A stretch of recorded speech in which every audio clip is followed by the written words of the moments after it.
The village of Brasov clung to the mountainside like a wounded animal seeking shelter, its timber houses huddled together against the perpetual mist that rolled down from the Carpathian peaks. Here, beneath the shadow of ancient pines and crumbling stone walls, Margarethe Vogel had learned that cruelty wore many faces, but none so familiar as her father's.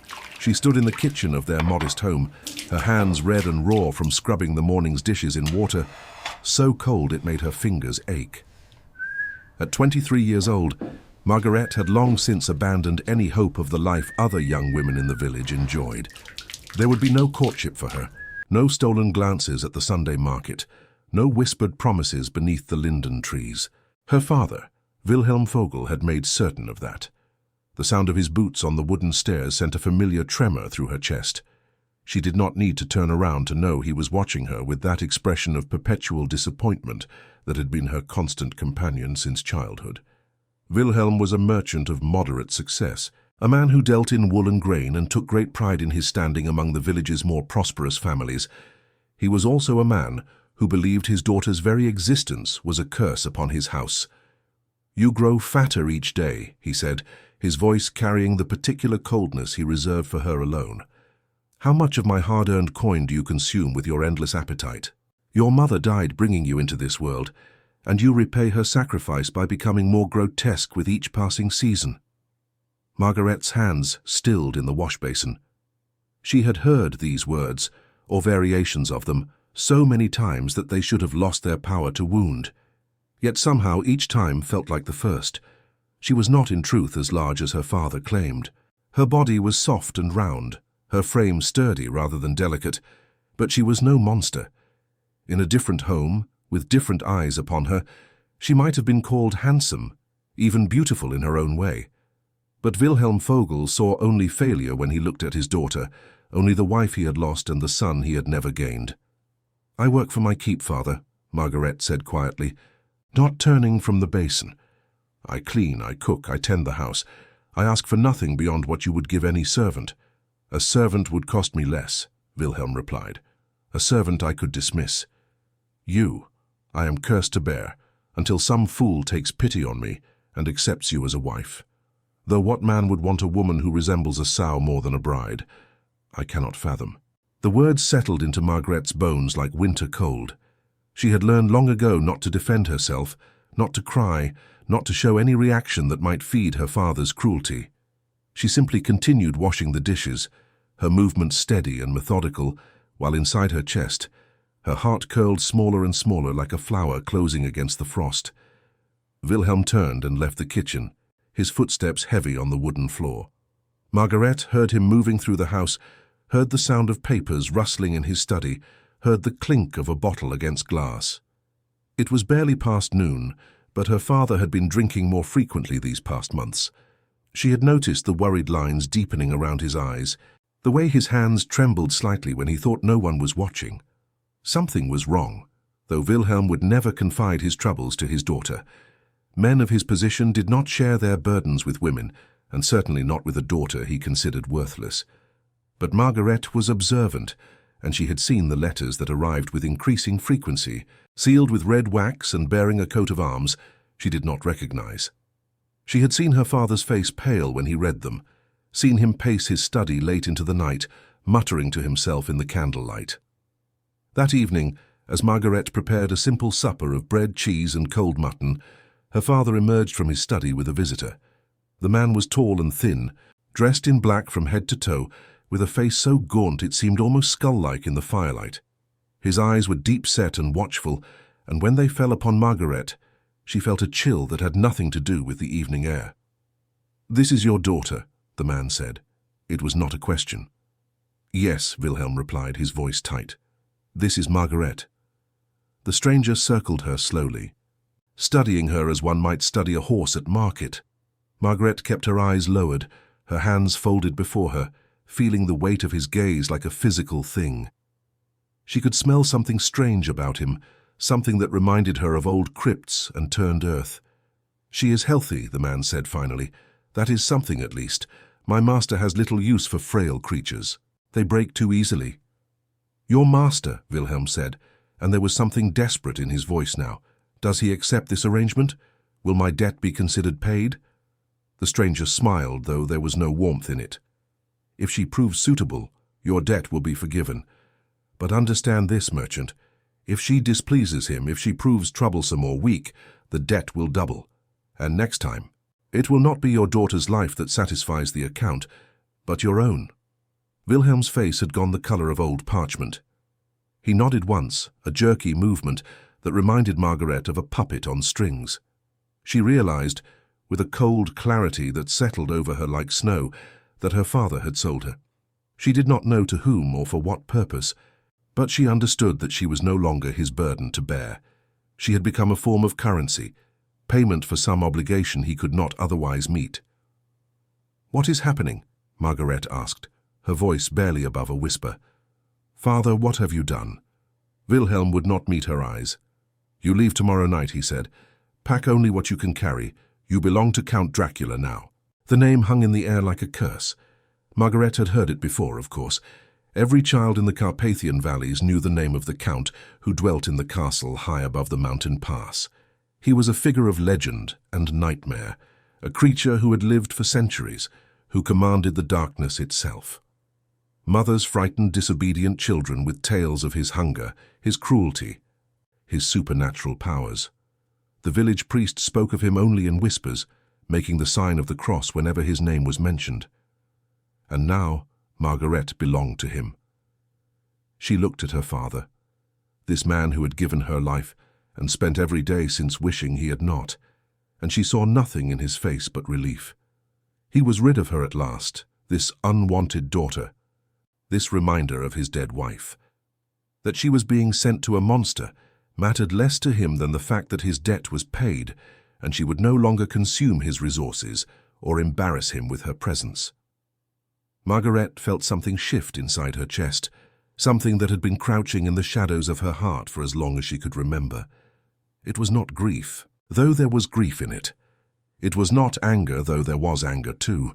It was a kind of hollow acceptance, a recognition that she had never truly been loved, never truly been wanted, and that whatever fate awaited her in Castle Dracula could hardly be worse than the slow death of spirit she had endured in her father's house.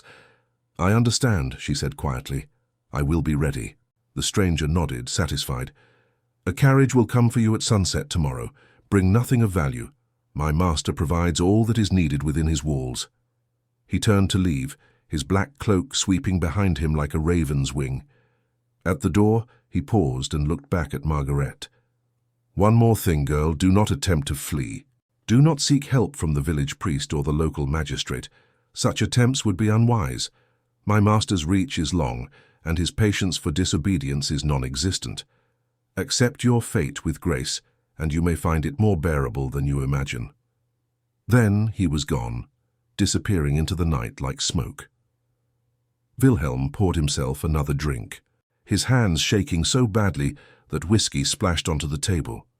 He did not look at his daughter, did not offer any word of comfort or regret.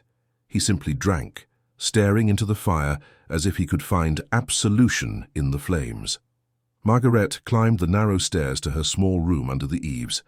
It was a sparse space, containing only a narrow bed, a wooden chest for her few belongings, and a small mirror so old and spotted that her reflection appeared ghostly in its surface.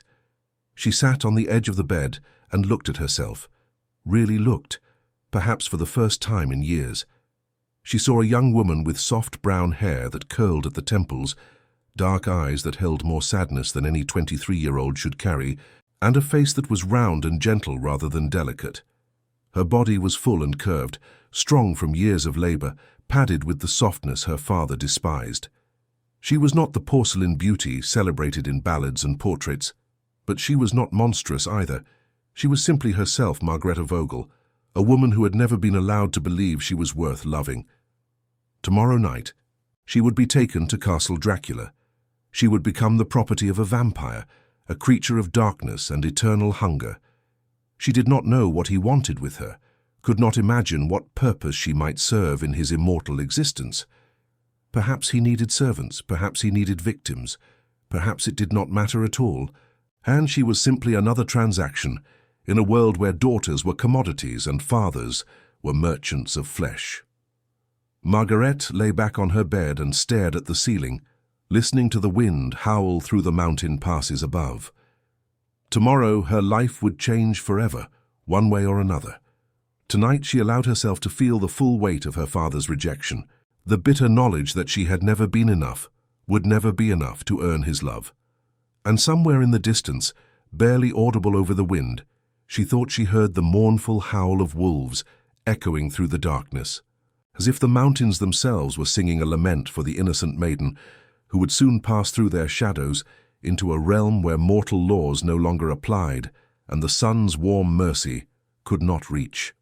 Sleep, when it finally came, brought dreams of empty corridors and crimson eyes watching from the darkness, and a voice that whispered in a language older than memory, promising things that could not be named and should not be desired.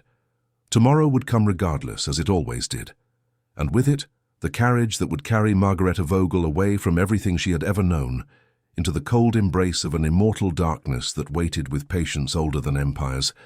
Hungry for something it had lost so long ago it had forgotten the taste of it until now. Until her. The carriage arrived precisely at sunset, as promised. Margarethe watched from her window as it materialized from the mist, like something conjured from nightmare itself. It was an ancient thing, black lacquered wood, trimmed with silver, that gleamed dully in the fading light, pulled by 4 horses so dark they seemed to absorb the twilight around them. The driver was a hunched figure wrapped in heavy furs, his face hidden beneath a wide-brimmed hat, and he did not speak or acknowledge the villagers who had gathered at a careful distance to witness Margarethe's departure. She descended the stairs with her small bundle of possessions, wearing her only decent dress, a simple grey wool that her mother had sewn years before Margarethe was born. Wilhelm stood in the doorway of his study, a glass of whiskey in his hand, watching her with an expression that might have been regret on another man's face, but on his looked more like relief, tinged with residual guilt. "Goodbye, father," Margarethe said, pausing at the door. Wilhelm said nothing. He raised his glass in a gesture that could have been farewell or dismissal, then turned back into his study and closed the door. Margarethe heard the lock click into place, a final punctuation to their relationship, a daughter sealed away from her father's life as completely as if she had never existed. The driver climbed down from his perch and opened the carriage door for her.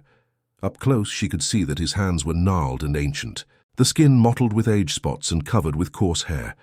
He smelled of horses and something else, something wild and animal that made the hair on the back of her neck rise. "Inside, miss," he rasped, his voice like wind through dried leaves. "The master is expecting you."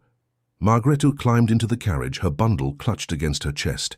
The interior was surprisingly luxurious, upholstered in deep burgundy velvet with silver fixtures that caught the last rays of sunlight.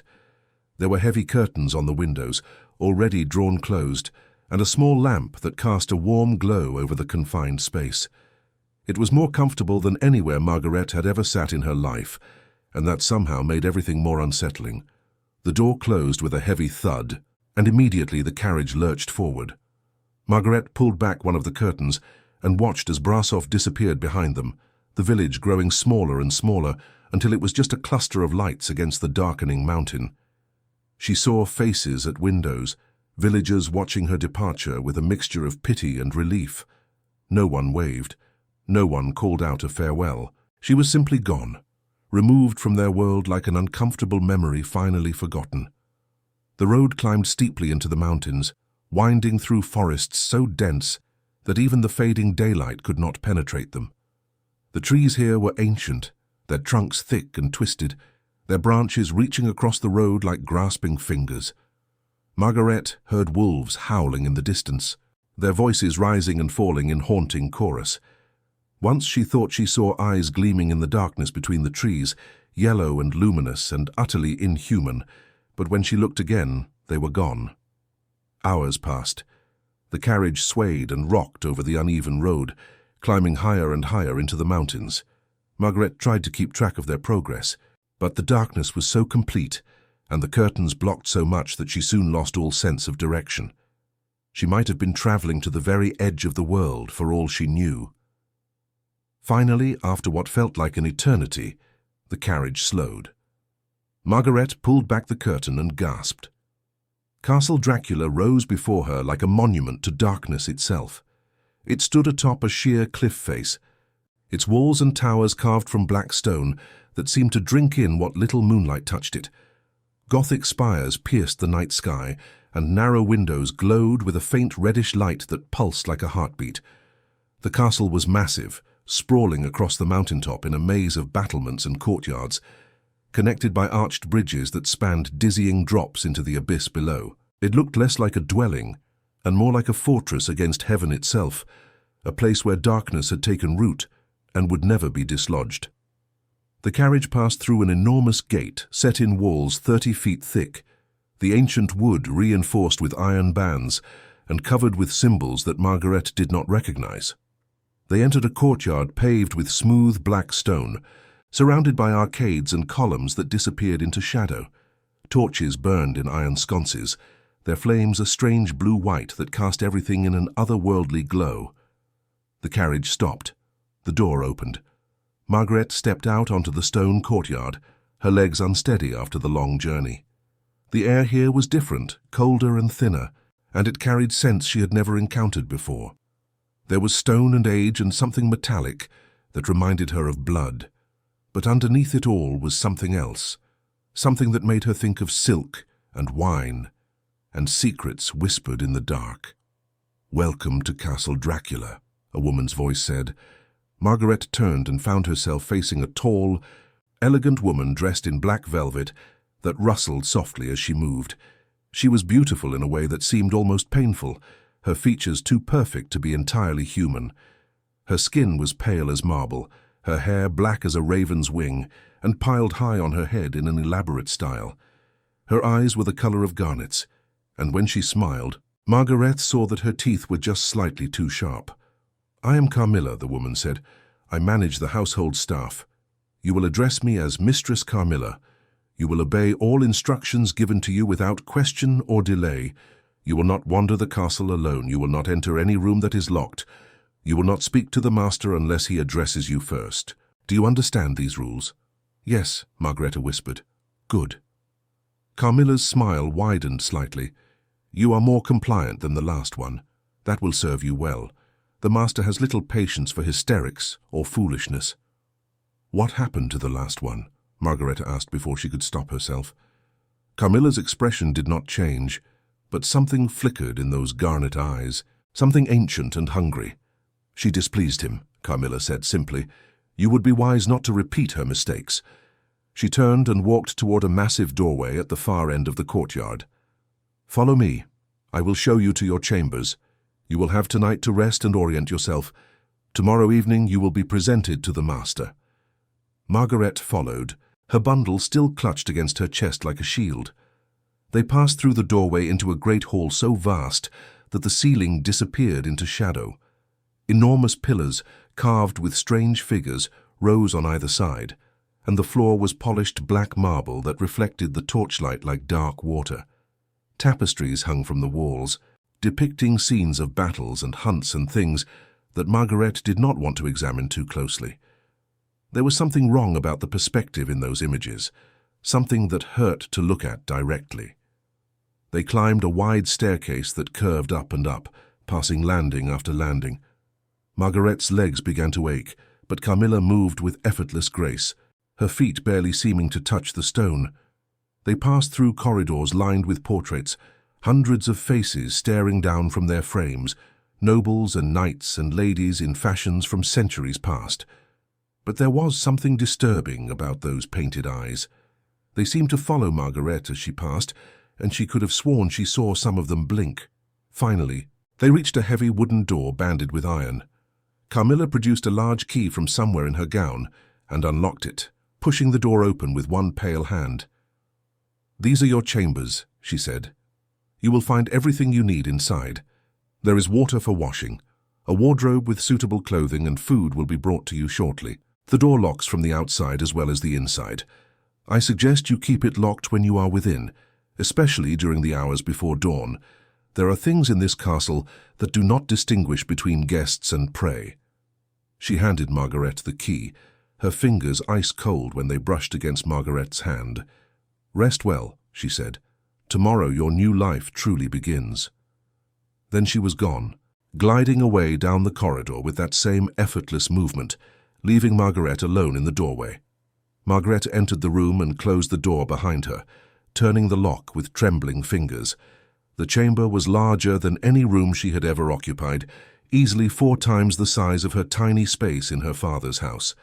A 4-poster bed dominated one wall, draped with heavy curtains of deep blue velvet. There was a wardrobe of dark wood, carved with intricate designs, a vanity with a mirror and silver brushes, a washstand with a porcelain basin and pitcher, and a fireplace where a low fire already burned, casting warm light across the room. Margarethe set down her bundle and walked slowly around the space, touching things with wonder. The bed was soft, the mattress thick and yielding, covered with linens so fine they felt like water against her skin. The wardrobe was filled with dresses, gowns in rich fabrics like silk and velvet and brocade, all in deep colors, midnight blue and forest green and burgundy. There were shoes of soft leather, undergarments of fine linen, shawls and cloaks lined with fur. Everything was of the finest quality, far beyond anything Margarethe had ever owned or even touched. On the vanity she found a tray with food, fresh bread still warm from the oven, soft cheese, dried fruits, cold roasted chicken, and a carafe of dark red wine. Her stomach growled, reminding her that she had eaten nothing since breakfast. She sat and ate slowly, savoring each bite, unable to remember the last time she had tasted food this good. When she was finished, she poured water from the pitcher into the basin and washed her face and hands. The water was warm somehow, despite having sat in the pitcher.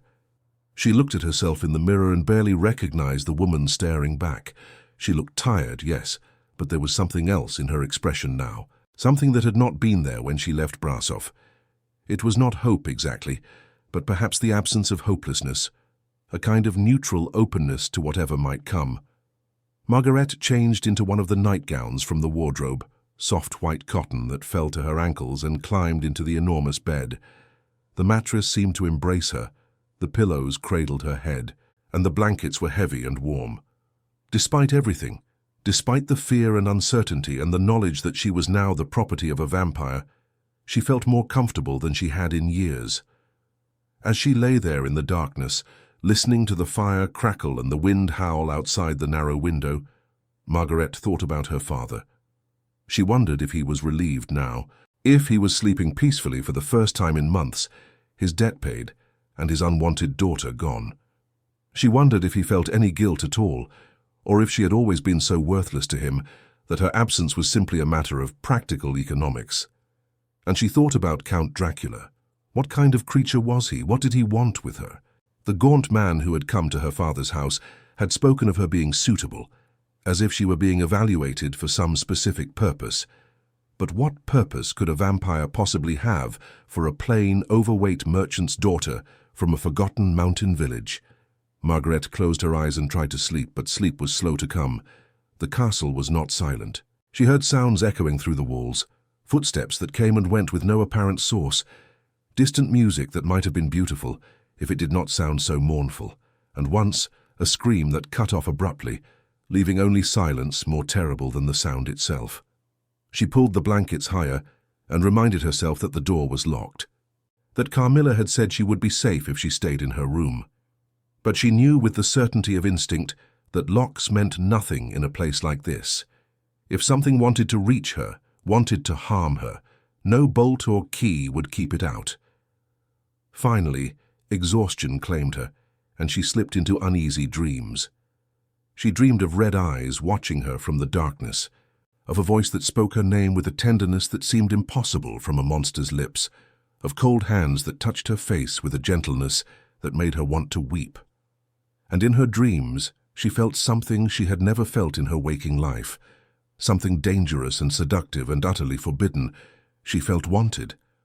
When she woke, it was to find sunlight streaming through the window, weak and pale, but sunlight nonetheless. She sat up, disoriented, and looked around the chamber. Everything was as it had been the night before, the fire now burned down to glowing embers, her bundle still sitting where she had left it by the door.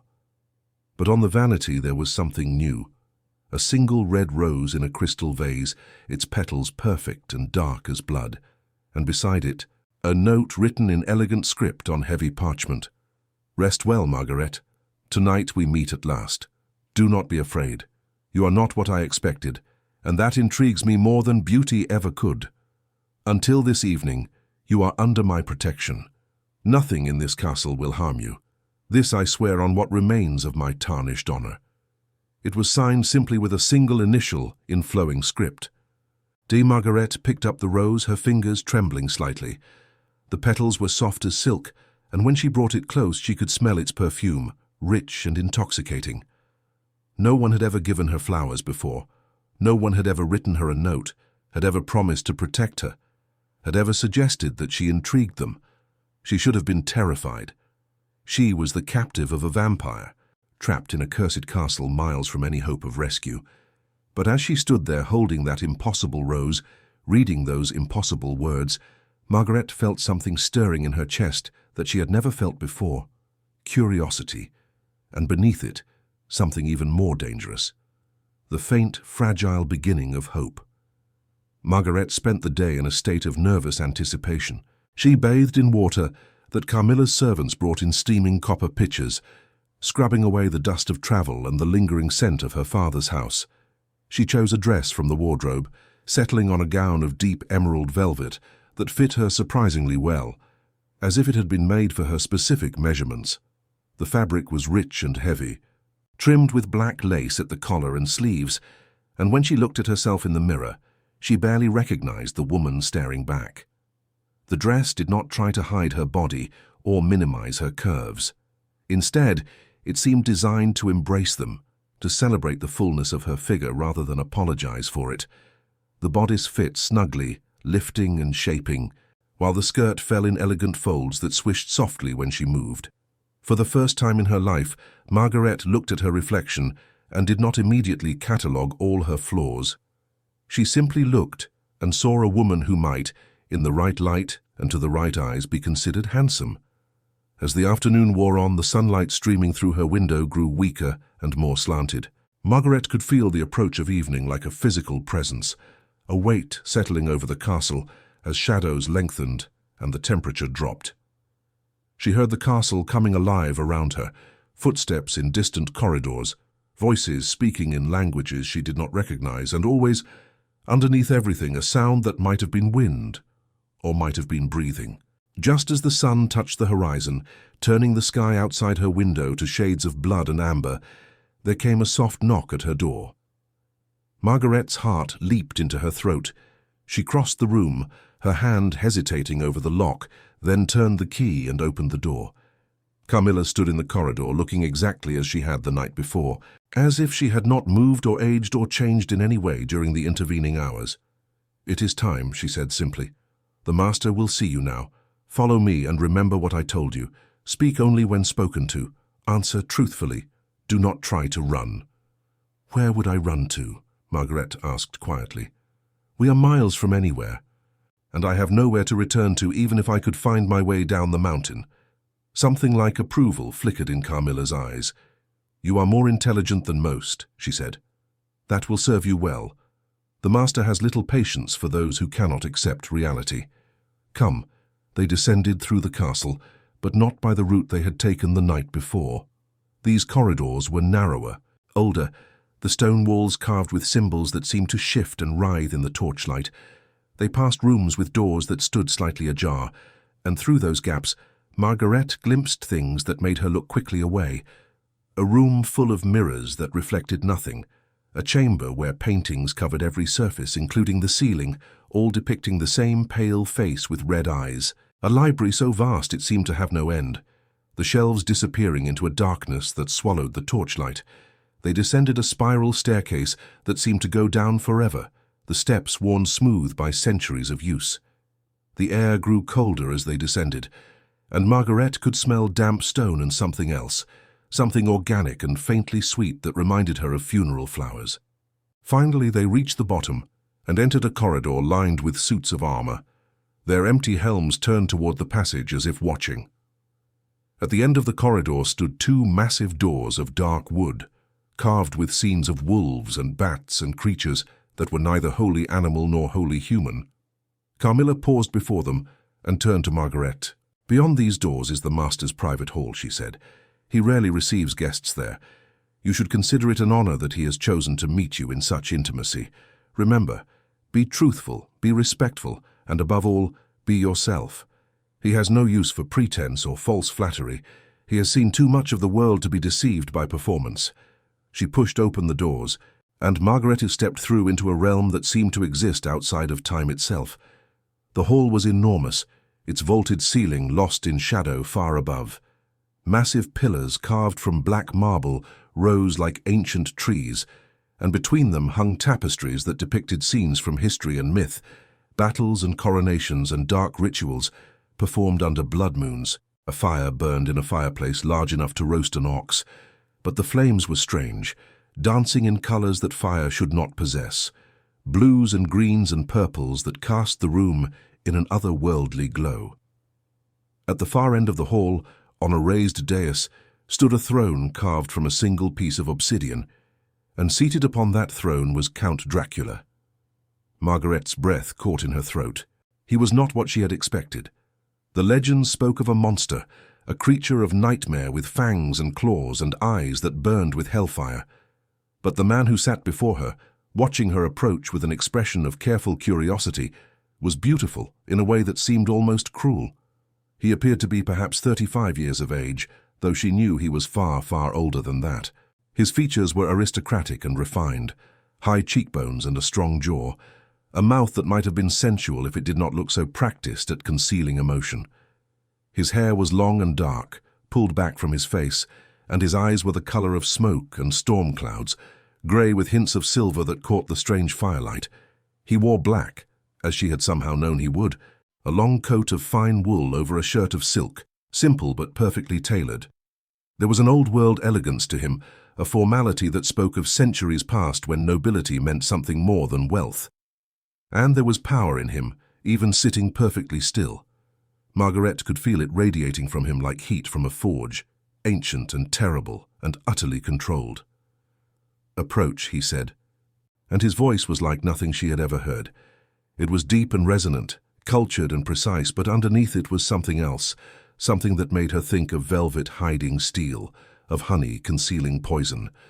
His accent was strange, from no country she could name, as if he had learned language itself so long ago that all regional variations had blurred together into something unique. Margarethe walked forward, her legs trembling slightly.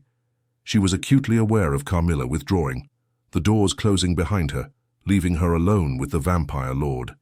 She climbed the steps to the dais and stood before him, her hands clasped before her, not sure whether she should curtsy or kneel or simply stand. Dracula studied her in silence for a long moment. His eyes moved over her face, her body taking in every detail with an intensity that should have felt violating, but somehow did not. It felt more like being seen, truly seen, perhaps for the first time in her life. "You are frightened," he said finally. "That is understandable. But you are not screaming or weeping or begging for mercy. That is interesting. Tell me, Margarethe Vogel, do you know why you are here?" "My father owed you a debt," Margarethe said, keeping her voice as steady as she could. "He gave me to you as payment. I do not know what you want with me, but I understand that I belong to you now, to do with as you will." A slight smile touched Dracula's lips, though it did not reach his eyes. "You belong to me," he repeated, an interesting way to phrase it. "Tell me, how does it feel to be property, to be traded like a bolt of cloth or a sack of grain?" Margarethe met his eyes, and something in her that had been bending for 23 years finally found its spine. "It feels much as it always has, my lord. My father has treated me as property since the day I was born. At least you had the courtesy to send a carriage, rather than simply leaving me to starve." For a moment, Dracula said nothing. Then he laughed, a sound so unexpected and genuine that it transformed his entire face. The cold beauty became something warmer, more human, and Margarethe glimpsed for just an instant the man he might have been before darkness claimed him.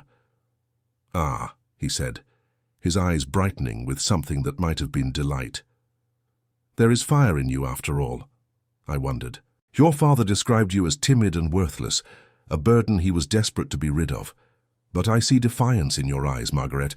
I see a woman who has been beaten down but not broken. That is rare, precious even. He stood from his throne and descended the steps, moving with a grace that was almost inhuman. He was tall, far taller than Margarethe, and as he approached her, she had to tilt her head back to maintain eye contact.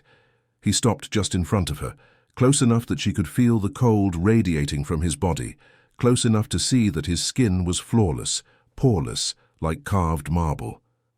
"May I?" he asked, reaching toward her face. Margarethe nodded, not trusting her voice. His fingers touched her cheek, and she gasped at the coldness of them. But his touch was gentle, almost reverent as he traced the line of her jaw, brushed a strand of hair back from her face. He studied her with an intensity that made her feel exposed and strangely treasured all at once. "You are not beautiful by the standards your world values," he said softly. "Your features are pleasant but ordinary. Your body is soft where fashion demands sharpness. And yet there is something about you that I find compelling. Do you know what it is?" "No, my lord," Margarethe whispered. "Honesty," Dracula said. "I can hear lies, you see. I have heard them for 400 years, from peasants and kings and everyone between. The human animal is constructed primarily of deception, little untruths and grand fictions woven together into a tapestry of self-delusion. But you, Margarethe, you speak truth even when it costs you. Even when it would be safer to lie. Why is that?" "Because I have nothing left to lose," Margarethe said. "My father hated me. The village pitied me. I had no future, no hope, nothing to protect with pretty lies. The truth is all I have." Dracula's hand fell away from her face, but his eyes never left hers. "Come," he said, gesturing toward a table set near the fire. "Let us speak as civilized beings. I would know more about you before I decide what to do with you." He led her to the table, which was set with silver and crystal, with wine and fruits and foods that looked too perfect to be real. He held a chair for her, a gesture of courtesy that seemed absurdly formal given the circumstances, and once she was seated, he took the chair across from her. He poured wine into a crystal glass and handed it to her. "Drink," he said. "It will settle your nerves. It is not poisoned, if that is your concern. I have no need of poison to accomplish my ends." Margarethe took the glass and sipped. The wine was rich and complex, tasting of dark fruits and something else she could not name, something that made her think of autumn nights and the first frost of winter. It warmed her from the inside, loosening the knot of fear in her chest. "Tell me about your life," Dracula said, leaning back in his chair. "Not the facts of it, but the feeling. What was it like to grow up as you did, unloved and unwanted?" "It was." Margarethe paused, searching for the right words. "It was like being a ghost in my own life. I existed. I performed the functions required of me, but I was never truly present to anyone. My father looked through me. The villagers looked past me. I learned to make myself small, to take up as little space as possible, to require nothing and expect less. I learned that my needs did not matter, that my feelings were inconvenient, that my very existence was a burden to be endured rather than a gift to be celebrated. And yet you survived," Dracula said. "You did not succumb to despair. You did not end your own life, though I imagine the thought must have occurred to you." "It did," Margarethe admitted, "many times. But I could never quite do it. I kept thinking that perhaps tomorrow would be different, that perhaps I would wake up, and my father would look at me with kindness, or someone in the village would see me as something other than pitiful. It never happened, but the hope of it kept me breathing." "Hope is a dangerous thing," Dracula said quietly. "It sustains us when we should surrender. It keeps us chained to lives that offer nothing but suffering. And yet without it, we are merely waiting for death. I know something of this, Margarethe. I have lived for 4 centuries and I have not seen the sun in all that time. I have watched empires rise and fall. I have seen everyone I ever cared for turn to dust. And still, I continue." "Why do you suppose that is?" "Because you hope too," Margarethe said, the words coming from some deep instinct she did not fully understand. "You hope that someday this curse will end, that you will find peace or redemption or simply the mercy of true death." Dracula stared at her, and for a moment his careful mask slipped. She saw something in his eyes then, something raw and ancient and desperately lonely. Then it was gone, hidden again behind centuries of practiced control. "You see too much," he said. "That is dangerous in this place. There are secrets in these walls that would drive a mortal mind to madness, and yet I find I do not want to send you away. You intrigue me, Margarethe Vogel. You are not what I expected when your father offered you as payment. I thought I would receive a weeping girl, terrified and useless. Instead, I have been given a woman with depth and courage, and a soul that refuses to be extinguished no matter how many times the world tries to snuff it out." He leaned forward, his elbows on the table, his eyes locked on hers. "I am going to make you an offer," he said. "You may accept it or refuse it, and your choice will determine everything that follows. Are you ready to hear it?" "Yes," Margarethe said, though her heart was pounding so hard she could hear it in her ears. "You will stay here as my guest, not my prisoner. You will be given every comfort, every luxury. You will want for nothing. In exchange, I ask only for your company.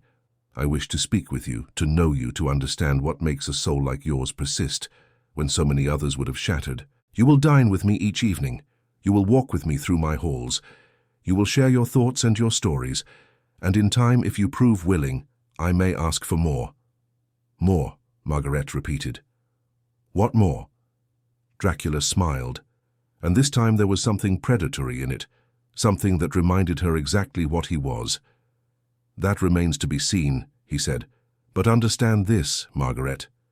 I will never take from you what you do not offer freely. I am a monster, yes, but I am not without honor. What happens between us will be your choice as much as mine. I have lived too long to find pleasure in unwilling partners. Fear is tedious. Surrender under duress is meaningless. But willing companionship, freely given, that is something I have not known in a very long time. And if I refuse," Margarethe asked, "if I choose not to accept your offer, then I will honor your father's debt as paid, and I will send you wherever you wish to go with enough gold to live comfortably for the rest of your days. You will be free to make your own life, away from him and away from me." Margarethe looked at him, this ancient creature who ruled the darkness, and she thought about everything she had left behind.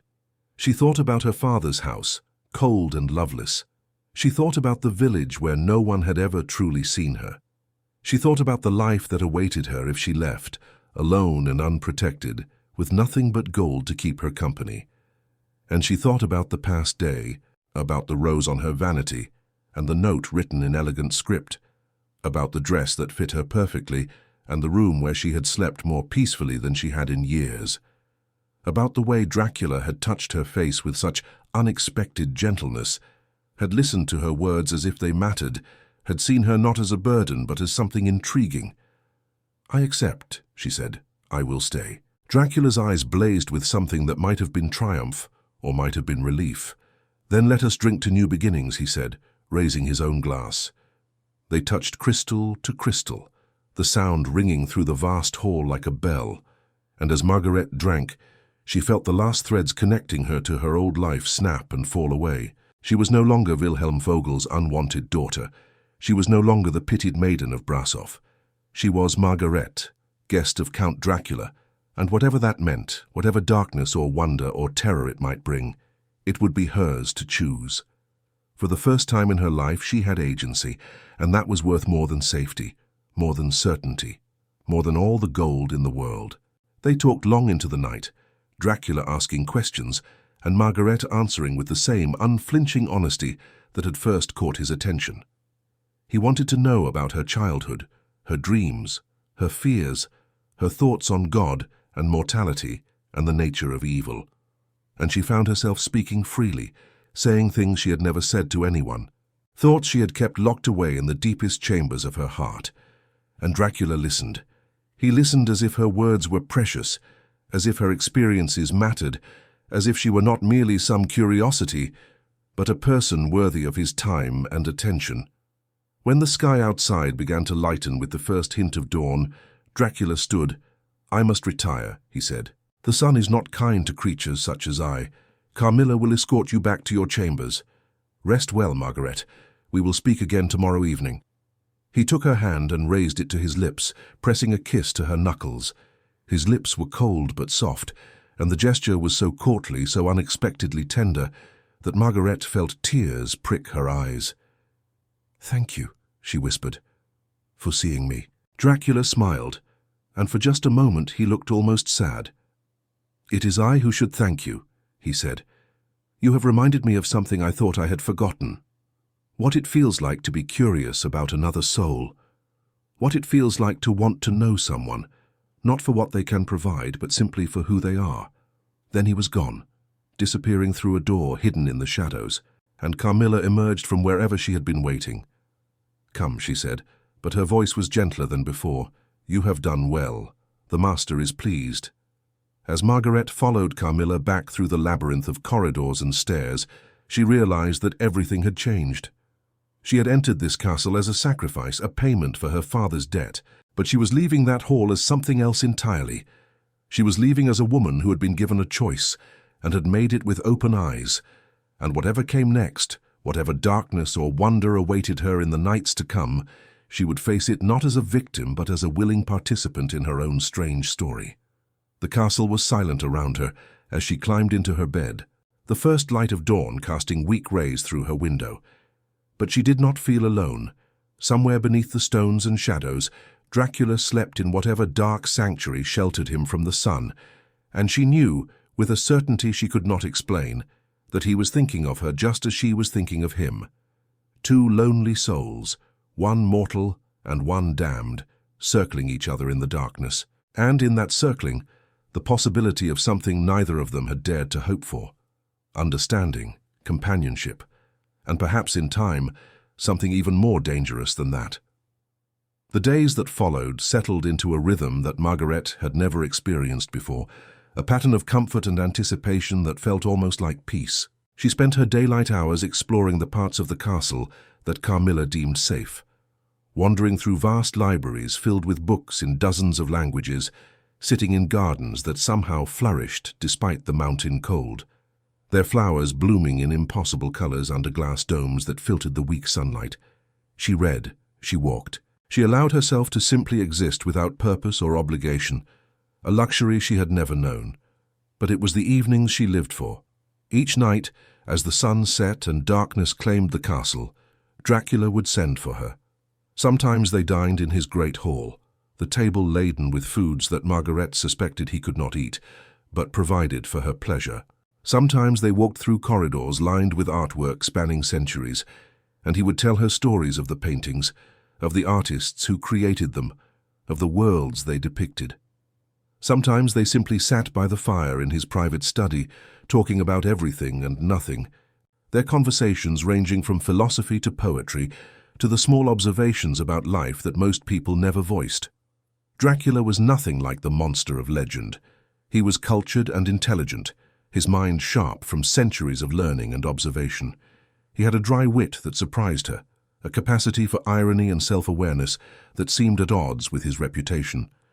He spoke a dozen languages fluently and could discuss theology with the passion of a priest or military strategy with the precision of a general. He had known emperors and artists, had witnessed the birth of nations and the fall of kingdoms. And yet, despite all that vast experience, he listened to Margarethe's simple observations about village life and human nature as if she were sharing profound wisdom. He never touched her inappropriately. His hands were always courteous, offering assistance when she climbed stairs or helping her with her chair. But there was something in the way he looked at her, something in the intensity of his attention, that made her acutely aware of him as a man, and not merely a monster. She found herself thinking about his hands, so cold, but so gentle. About his voice, deep and resonant, wrapping around her like velvet in the darkness. About the way his eyes followed her when she moved, tracking her with a predator's focus that should have terrified her, but instead made her feel desired in a way she had never experienced. One evening, as they walked through a portrait gallery, Margarethe paused before a painting of a woman in medieval dress, her beauty so perfect it seemed almost unreal. The woman's eyes were sad, staring out of the canvas with an expression of profound longing. "Who was she?" Margarethe asked. Dracula stood beside her, his hands clasped behind his back. "My wife," he said quietly. Or she was 500 years ago. Elisabetta, she died while I was away at war. When I returned and found her gone, when I learned that the church had denied her burial in consecrated ground because she had taken her own life in despair, I renounced God. I cursed heaven and embraced darkness, and darkness answered. Margarethe looked at the painted face, at the sorrow captured there by some long-dead artist's hand. You loved her very much. I loved her as only a young man can love, with absolute certainty and no understanding of cost. Dracula's voice was soft, almost distant, as if he were speaking from a great distance. When she died, I believed my capacity for love died with her. I became this, he gestured to himself, a creature of night and blood, sustained by darkness and driven by hungers I cannot fully control. For centuries I believed I was beyond redemption, beyond any emotion save hunger and rage and the endless tedium of immortal existence. And now? Margarethe asked, turning to look at him. Now I am not so certain, he said, meeting her eyes. You have reminded me that there are things worth feeling beyond hunger, curiosity, interest, the pleasure of genuine conversation, and perhaps, he paused, his hand reaching up to touch her cheek in that way he had, perhaps the beginning of something I thought was lost to me forever. What is that? Margarethe whispered, her heart pounding. Hope, Dracula said. You make me hope, Margarethe, and that is both wonderful and terrifying because hope is the most dangerous thing a creature like me can possess. His hand lingered on her face, his thumb brushing across her cheekbone. Margarethe felt herself leaning into his touch, drawn by something she could not name. She should have been afraid. She should have been repulsed. But instead, she felt a yearning so intense it was almost painful, a desire to close the distance between them, to feel those cold lips against hers, to discover what it might mean to be wanted by something as ancient and powerful as the darkness itself. Dracula seemed to sense her thoughts. He withdrew his hand with visible effort, stepping back to create distance between them. Not yet, he said, his voice strained. You are not ready, and neither am I. This thing between us, it must be allowed to grow naturally, without the taint of compulsion or the urgency of need. I have waited 400 years. I can wait a little longer.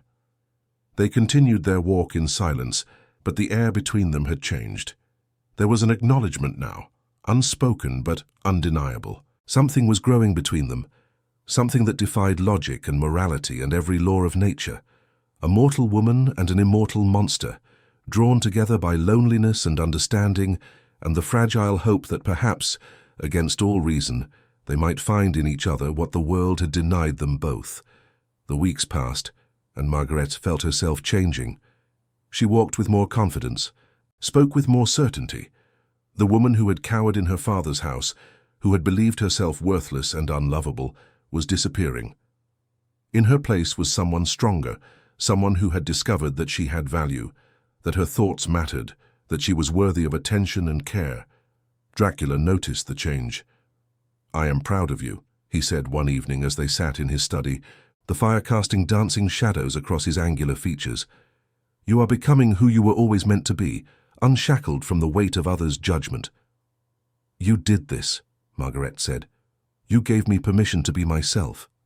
No, Dracula shook his head.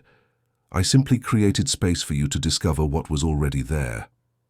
The strength was always yours, Margarethe. You survived 23 years of emotional cruelty without breaking. That is not weakness. That is extraordinary resilience. He stood and walked to the window, looking out at the night-shrouded mountains. But I must be honest with you, he said.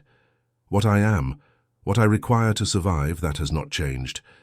I am sustained by blood, Margarethe, human blood. I have servants who provide for my needs, mortals who come willingly in exchange for gold, or who are taken from those who will not be missed. I am a predator by nature and by curse. Does this disturb you? Margarethe considered the question carefully. Yes, she said. It disturbs me.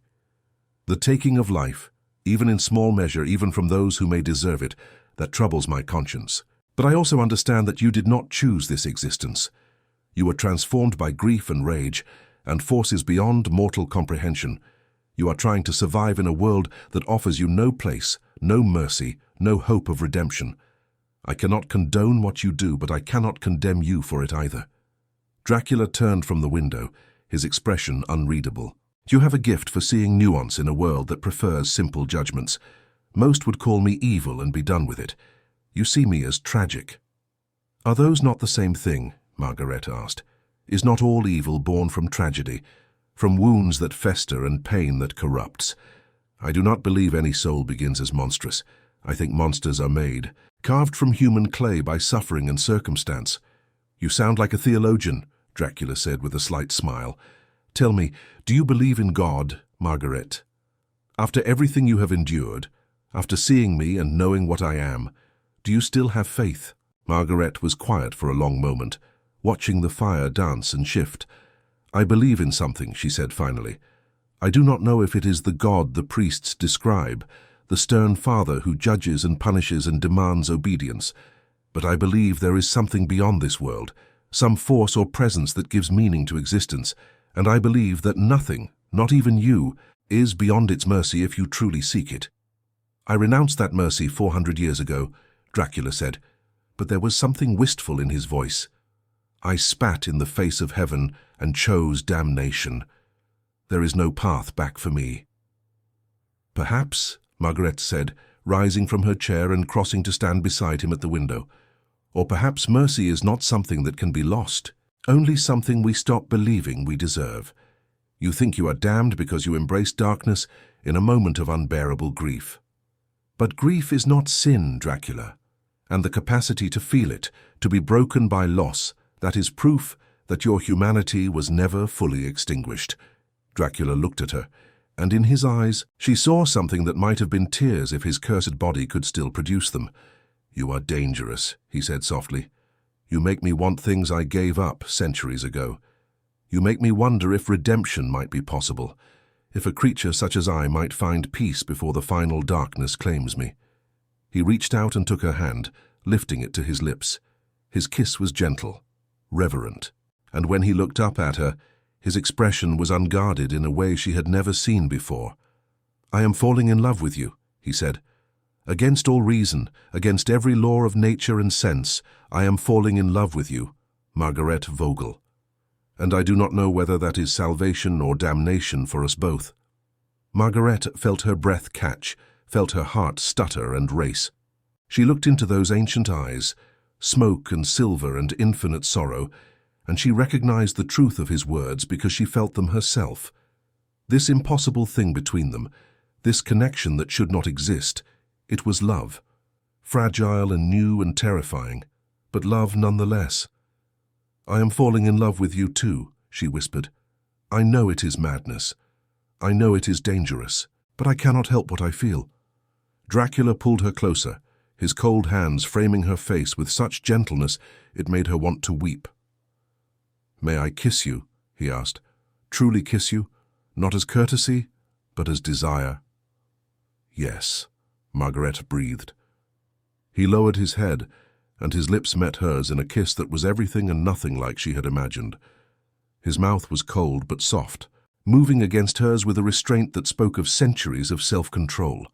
There was no urgency in it, no demand, only a tender exploration, a question asked and answered without words. Margarethe felt herself melting into him, her hands coming up to rest against his chest, feeling the absence of a heartbeat beneath her palms. The kiss deepened, and Margarethe felt something shift inside her, some final wall crumbling. She was kissing a vampire, a creature of darkness and blood, and she did not care. She cared only that he was gentle, that he made her feel desired, that he saw her as something precious rather than something to be endured. When they finally parted, both were breathing heavily, though only one of them needed air. Dracula rested his forehead against hers, his eyes closed, his expression one of mingled joy and anguish. "I am yours," he said. "If you will have me, despite what I am and what I have done, I am yours, Margarethe, for however long you choose to remain with me." "And I am yours," Margarethe replied, "for as long as you will have me." They stood together in the firelight, two impossible souls finding solace in each other, and outside the window, the night seemed to hold its breath. The mountains were silent, the wolves still, as if all of creation paused to witness this fragile moment of grace. But grace is always fragile in a world ruled by darkness.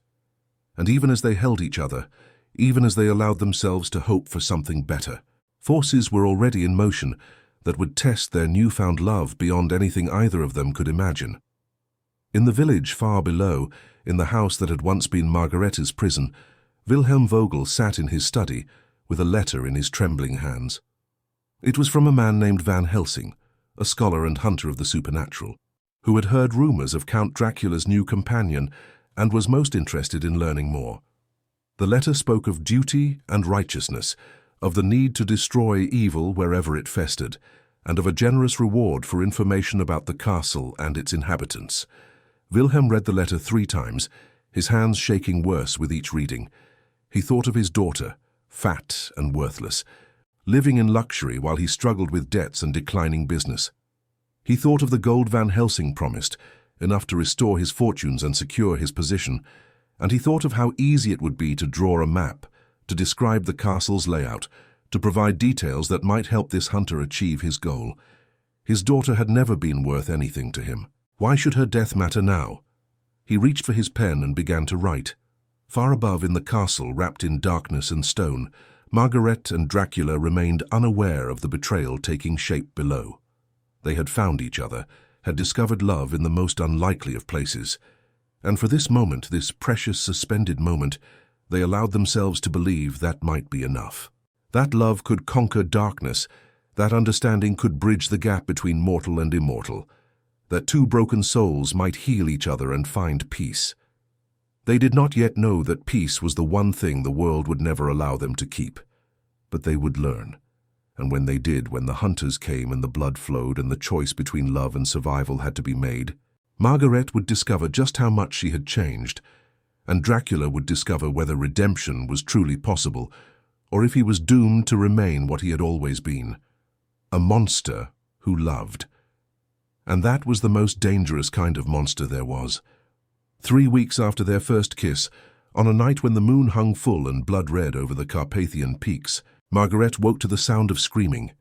She sat up in bed, her heart pounding, straining to hear through the thick stone walls. The scream came again, high and terrified, echoing through the castle corridors.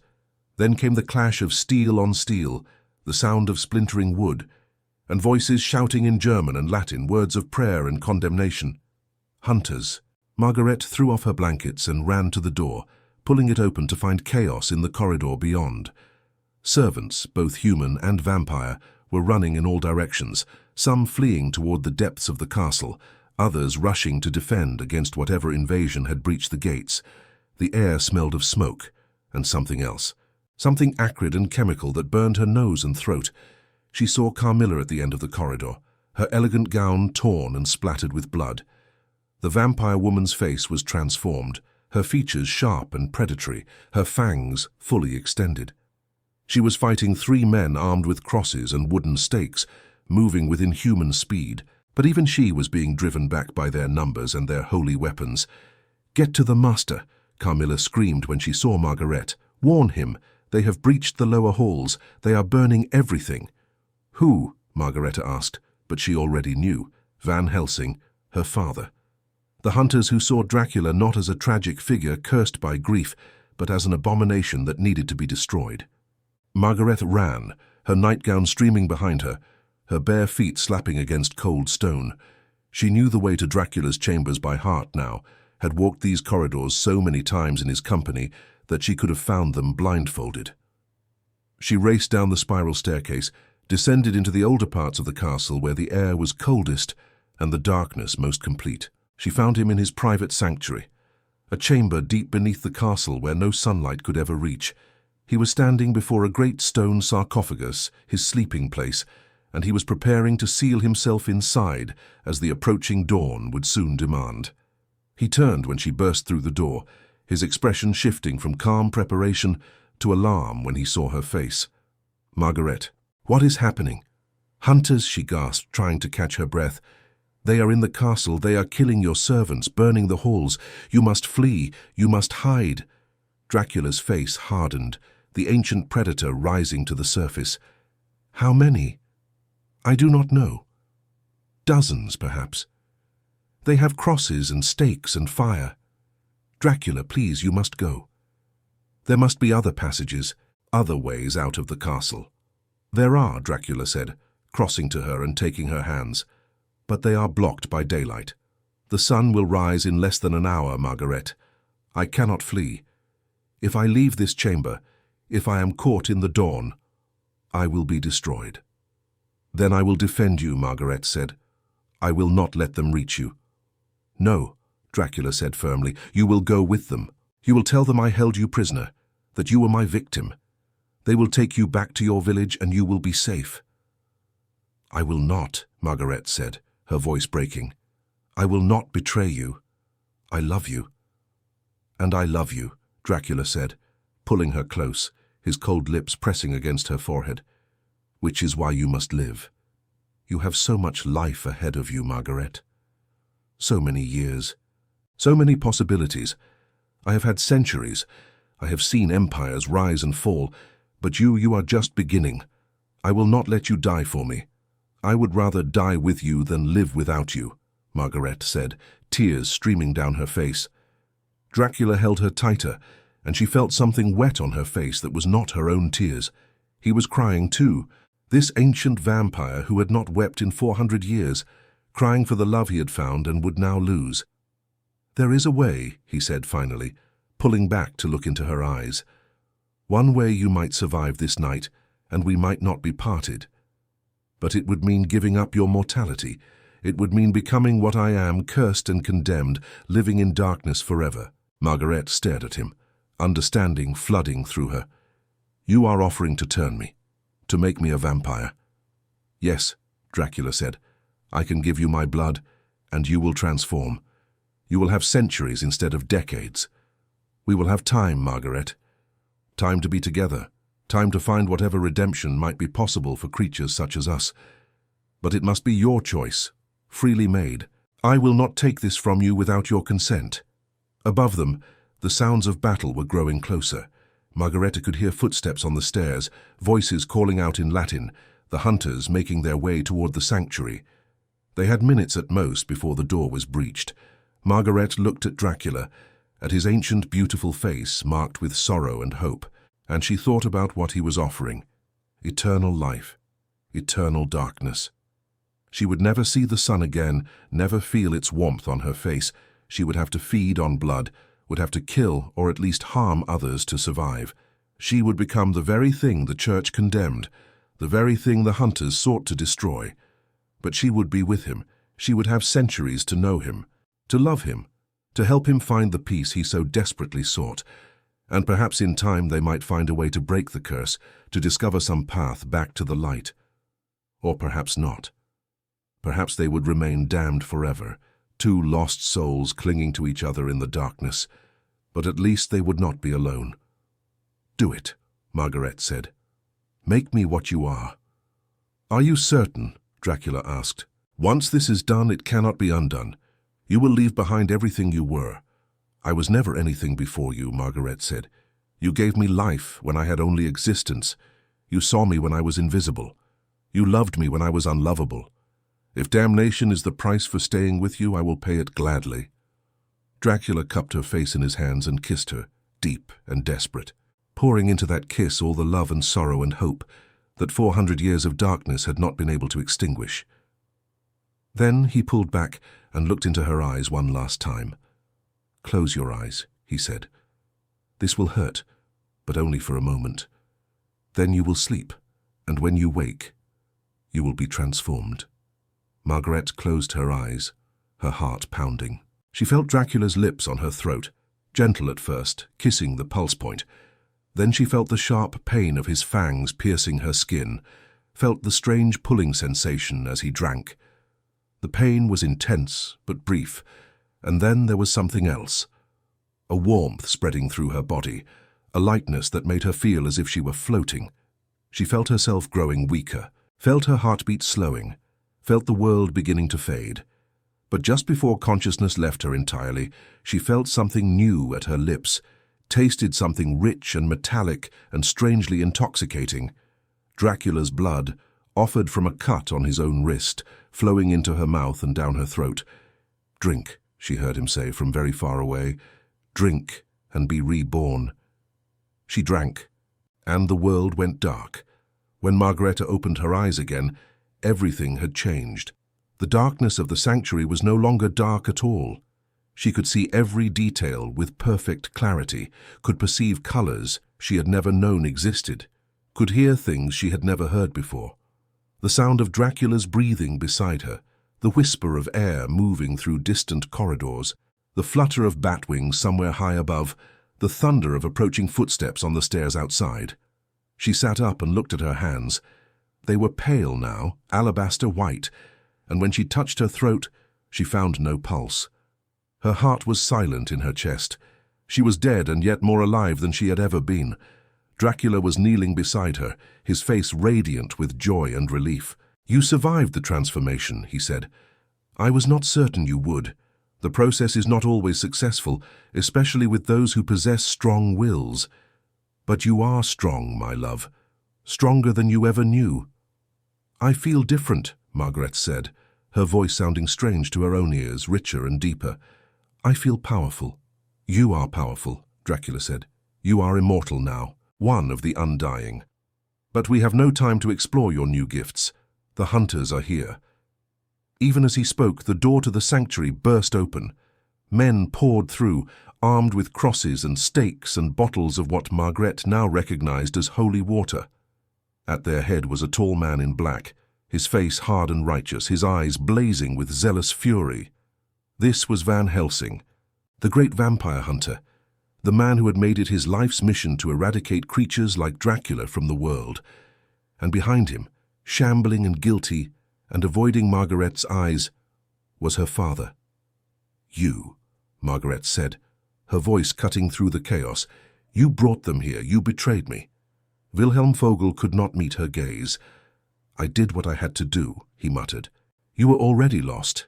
At least this way your death serves a purpose." Van Helsing stepped forward, his cross held high. "Count Dracula," he said in heavily accented Romanian, "your reign of terror ends tonight. In the name of God and all that is holy, I command you to face judgment." Dracula stood, placing himself between the hunters and Margarethe. "You speak of judgment," he said, his voice cold and terrible. "You who have murdered dozens of my servants, who have burned my home, who have terrorized a creature whose only crime was seeking companionship in his eternal loneliness. Where is the judgment for your atrocities, Van Helsing? Where is the righteousness in your crusade? You are an abomination," Van Helsing spat. "You are a blight upon God's creation. You must be destroyed so that your victims might find peace." "My victims," Dracula said, and he laughed, a bitter sound that echoed through the chamber.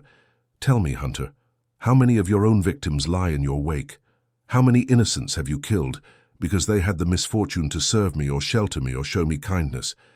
You speak of peace, but you bring only death." "He is stalling," one of the hunters said, a young man with a German accent. "The sun rises soon. We need only wait, and the dawn will do our work for us." And so they waited, the hunters blocking the door, their weapons ready, while Dracula and Margarethe stood together in the center of the sanctuary. Margarethe could feel the approaching dawn like a weight pressing down on her, could sense the danger it represented even though she had never experienced it before. The instinct was part of her now, woven into her transformed flesh, a warning system designed to keep her from the sun's deadly touch. "We could fight," she whispered to Dracula. "I feel strong enough to fight." "We could," Dracula agreed. "We might even win. But what then? The sun is coming, and we have nowhere to go. No, my love, this is not a battle we can win with violence." "Then how?" Margarethe asked. "With words," Dracula said, "and with truth." He turned to face Van Helsing and the hunters, and when he spoke, his voice carried a weight of centuries, a depth of sorrow that even the most righteous among them could not entirely dismiss. "You believe you are destroying a monster," he said, "and perhaps you are right. Perhaps I am monstrous, cursed and corrupted by darkness. But I was not born this creature. I was made into it by grief and rage and a pain so profound it shattered my soul. I loved once, as purely and deeply as any man has ever loved. When that love was taken from me, when the church that preaches mercy showed me none, I broke. I embraced darkness because the light had become unbearable." He paused, and Margarethe saw tears on his face glittering in the torchlight. "For 400 years I have existed in this twilight realm between life and death, neither fully one nor the other.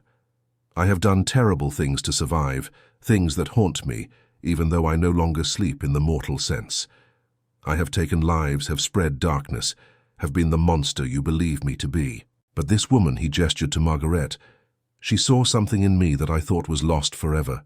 She saw the man I used to be, the soul that still flickers beneath the curse, and she chose to love me despite everything I am. Is that not worth something, Van Helsing? Is love not sacred even when it exists between damned creatures? Does your God not teach that redemption is possible for all who seek it? Or is mercy only for those who never fall, never break, never succumb to the darkness that waits in every human heart?" Van Helsing's expression was troubled, his certainty wavering. "You speak well, Count," he said, "but words cannot undo centuries of evil. You have killed, you have corrupted, you have spread your curse to the innocent."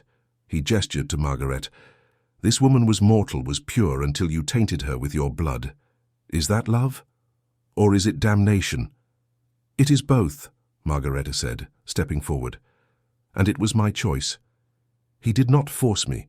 He gave me the option to leave, to be free, to live a mortal life away from him. I chose to stay.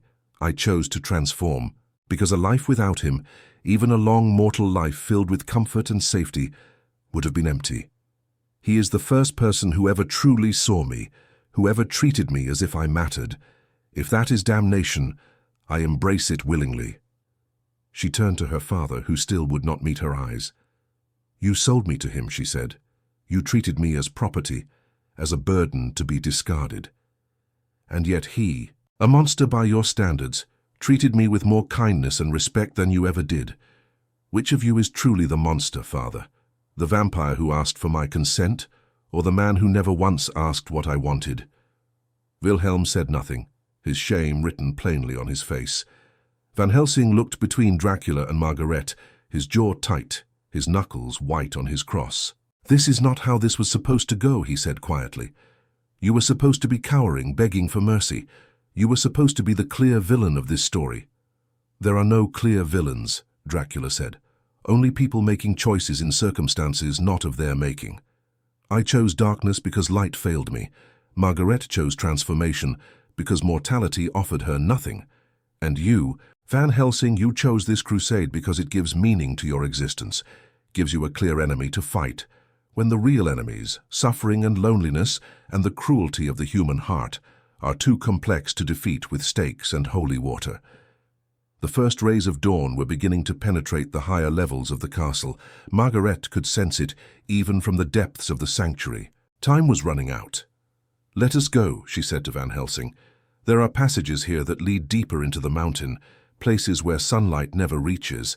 Let us disappear into the darkness, and you will never hear from us again. We will trouble no one. We will harm no one. We simply want to be together for whatever time the darkness allows us." Van Helsing looked at her, and she saw something shift in his eyes. Perhaps it was her sincerity, perhaps it was Dracula's eloquence, or perhaps it was simply that he was tired of killing, tired of crusading, tired of being the righteous hammer of God, when righteousness had begun to feel more like self-justification than divine mandate. "Go," he said finally, "take your lover and disappear into your darkness. But know this, if I hear reports of deaths, of villages terrorized, of innocents corrupted, I will find you, and next time I will not hesitate." "We accept your terms," Dracula said, bowing his head. "You have my word, for whatever the word of a monster is worth, that we will harm no innocents. We will feed only on those who consent or those who deserve no mercy. And we will seek redemption, however long that journey might take." He took Margarethe's hand, and together they moved toward the back of the sanctuary, where an ancient door stood hidden in shadow. Dracula opened it, revealing stairs that descended into absolute darkness, down into the bones of the mountain itself. Before they disappeared into that darkness, Margarethe looked back one last time at the hunters, at her father, at the mortal world she was leaving behind forever. She felt no regret, only a strange sense of completion, as if her entire life had been a journey toward this moment. "Thank you," she said to Van Helsing, "for your mercy." "Do not make me regret it," Van Helsing replied. Then they were gone, descending into darkness, leaving the hunters standing in the sanctuary as dawn broke over the Carpathian peaks. The sunlight streamed through the arrow slits and narrow windows, illuminating the chamber with golden light, burning away the shadows. But Dracula and Margarethe were already beyond the sun's reach, deep in the living rock of the mountain, where an ancient network of tunnels and caves provided sanctuary for creatures who could not bear the light. They walked hand in hand through the darkness, and though they could not see each other in that absolute black, they could feel each other, could sense the presence of their beloved through the strange new senses their shared curse had given them. "We are together," Margarethe said. "That is all that matters." Together, Dracula agreed, for as long as time allows. They made their way through the tunnels, traveling for hours until they reached a hidden valley deep in the mountains, a place where thick forests and overhanging cliffs created perpetual twilight. Here Dracula had another refuge, a small castle carved into the cliff face, unknown to hunters and hidden from the world. It was not as grand as the one they had left, but it was safe and it was theirs. They settled into their new existence, learning the rhythms of immortal life together. Margarethe discovered that her transformation had not diminished her humanity, but had instead sharpened it, made her more aware of every sensation, every emotion, every moment of beauty in their dark world. She and Dracula hunted together, feeding on wild animals and the occasional traveler who proved themselves cruel or violent enough to deserve their fate. They studied together, Dracula sharing the knowledge of centuries, teaching her languages and history and philosophy.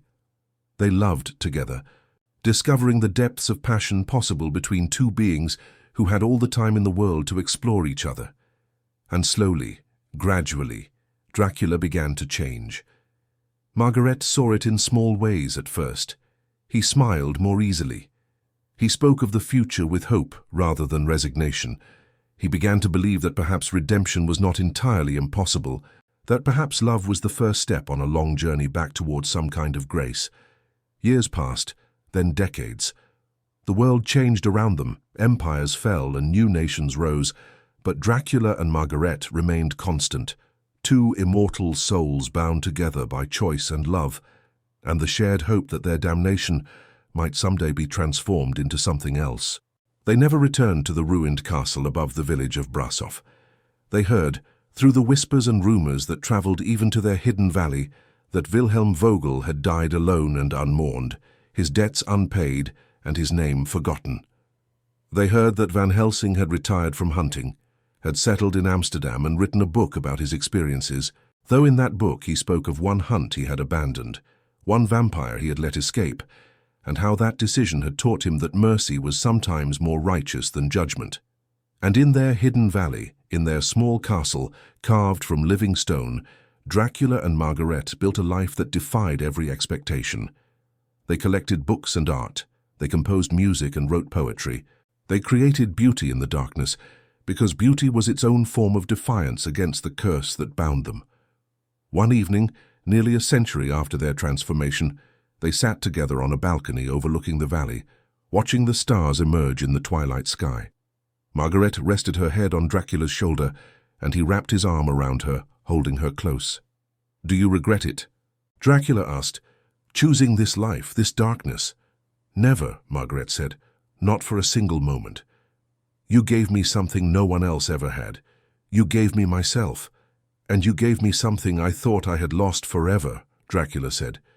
"You gave me hope. You gave me love. You gave me a reason to seek redemption rather than simply existing in the darkness." "Do you think we will find it?" Margarethe asked. "Redemption?" Dracula was quiet for a long moment, his eyes on the stars. "I do not know," he said finally. "Perhaps redemption is not a destination but a journey. Perhaps the seeking of it is what matters, the constant effort to be better than what the curse demands us to be. We may never be fully redeemed, may never escape this darkness entirely, but we can choose, every night, to love rather than hate, to create rather than destroy, to seek light even while living in shadow. "Then that is what we will do," Margarethe said. "We will seek the light together, for as long as it takes." And they did. For centuries more, through wars and revolutions, and the slow transformation of the world, Dracula and Margarethe remained together. Two cursed souls who had found in each other something sacred. They were not redeemed, not in any conventional sense. They remained vampires, creatures of darkness, sustained by blood and bound to the night. But they loved. And in that love, they discovered that even the damned could find grace, that even monsters could build something beautiful, that even in the deepest darkness, two souls could find each other and create their own kind of light. And if that was not redemption, it was close enough. It was hope. It was meaning. It was love. And love, they discovered, was the only immortality that truly mattered, the only one worth having, the only one worth fighting for across the centuries and beyond the reach of death itself.